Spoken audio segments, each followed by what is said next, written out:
J. Congeros used to rush home several times a year after accidentally cutting or bumping himself. There he would inject himself with refrigerated blood clotting factor to prevent internal bleeding and extensive bruising and swelling. "I was walking on eggshells all the time," said the former aerospace engineer who has a blood disorder called hemophilia B.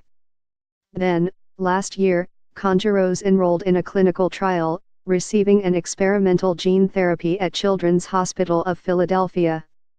Almost immediately, he began producing the missing clotting factor.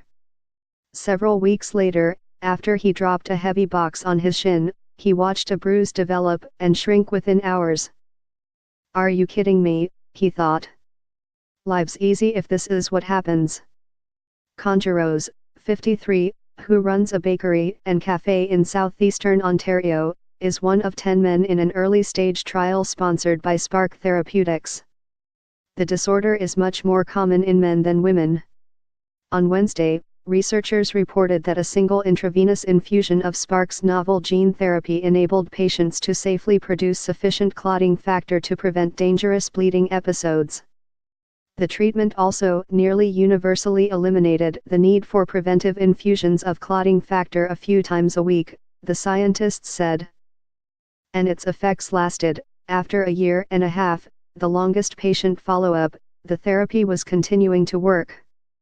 The results, published Wednesday online in the New England Journal of Medicine, represent another example of the gene therapy renaissance, Matthew Porteous, a pediatrician at Stanford University, wrote in an accompanying editorial.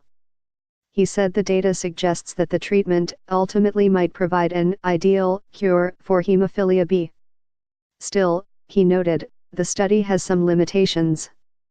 The follow-up period was relatively short, from 28 to 78 weeks in the new report. Longer-term studies are needed to prove safety and effectiveness over extended periods. In addition, he said, researchers need to find ways to provide the therapy to a broader group of people, including children, and to figure out how to reduce the costs involved. The researchers presented earlier findings on the gene therapy a year ago at the American Society of Hematology's annual meeting, but the latest data covers a larger patient group and a longer time period. The hemophilia gene therapy is one of several being tested for conditions including sickle cell anemia and Huntington's disease. The one-time treatments seek to fight the disease by adding correct copies of a patient's defective genes. If approved, such treatments are expected to command stratospheric prices.